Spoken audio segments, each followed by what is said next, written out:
दुर्गा सप्तशती पाठ अथ प्रधानिक रहस्य।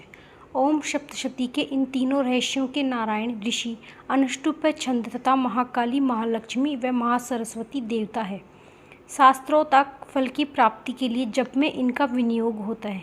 राजा बोले, भगवान, आपने चंडिका के अवतारों की कथा मुझसे कही।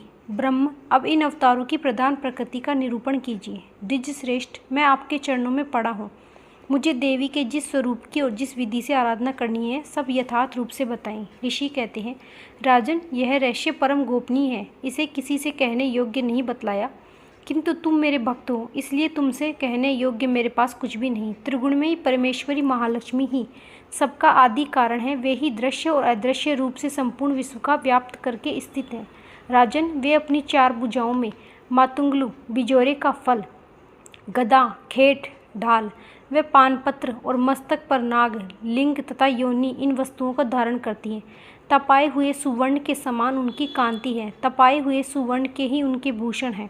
उन्होंने अपने तेज से इस शून्य जगत को परिपूर्ण किया है। परमेश्वरी महालक्ष्मी ने इस संपूर्ण जगत को शून्य देखकर केवल तमोगुण रूप उपाधि के द्वारा एक अन्य उत्कृष्ट रूप धारण किया। वह रूप एक नारी के रूप में प्रकट हुआ, जिसके शरीर की कांति निखरे हुए काजल की भांति काले रंग की थी।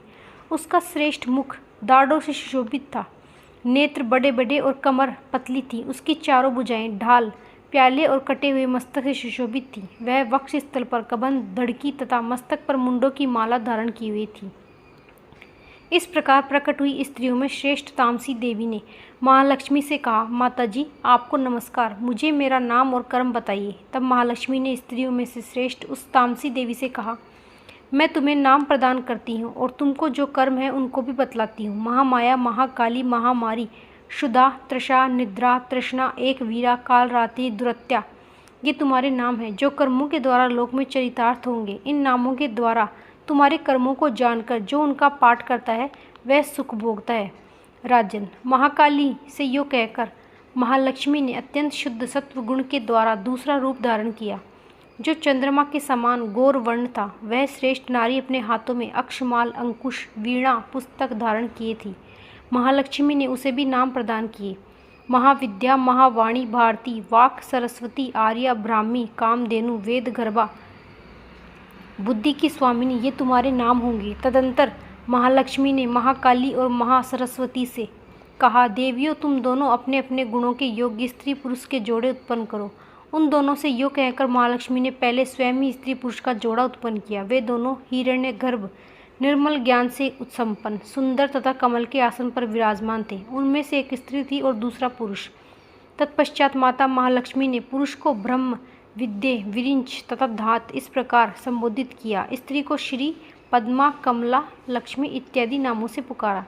इसके बाद महाकाली और महासरस्वती ने एक एक जोड़ा उत्पन्न किया।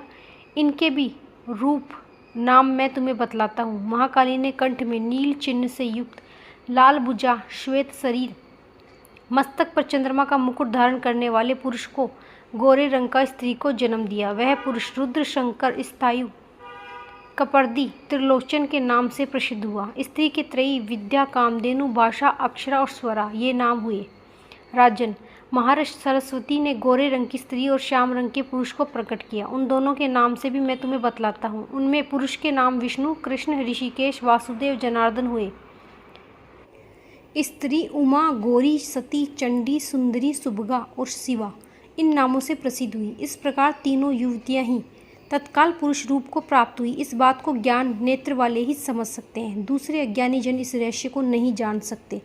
राजन, महालक्ष्मी ने त्रयी विद्या रूपा सरस्वती को ब्रह्मा के लिए पत्नी रूप में समर्पित किया, रुद्र को वरदायिनी गौरी तथा भगवान वासुदेव को लक्ष्मी दी। इस प्रकार सरस्वती के साथ संयुक्त होकर ब्रह्मा जी ने ब्रह्मांड को उत्पन्न किया और परम पराक्रमी भगवान रुद्र ने गौरी के साथ मिलकर उसका भेदन किया। राजन, उस ब्रह्मांड में प्रधान महत्त्व, आदि कार्य समूह, पंच महाभूतात्मक समस्त स्थावर जंगम रूप जगत की उत्पत्ति हुई। फिर लक्ष्मी के साथ भगवान विष्णु ने उस जगत का पालन पोषण किया और प्रलय काल में गौरी के साथ महेश्वर ने उसे संपूर्ण जगत का संहार किया। महाराज, महालक्ष्मी ही सर्व सत्वमयी सब तत्वों की अधीश्वरी है। वे ही निराकार और साकार रूप में रहकर नाना प्रकार के नाम धारण करती है। हंस, गुणवाचक, सत्य, पूजा, ज्ञान, चित्त, महामाया आदि नामांतरों से इन महालक्ष्मी का निरूपण करना चाहिए। केवल एक नाम महालक्ष्मी मात्र से अथवा अन्य प्रत्यक्ष आदि प्रमाण से उनका वर्णन नहीं हो सकता। इति प्रधानमिक रहस्य संपूर्णम। अध्याय समाप्त। राधे राधे।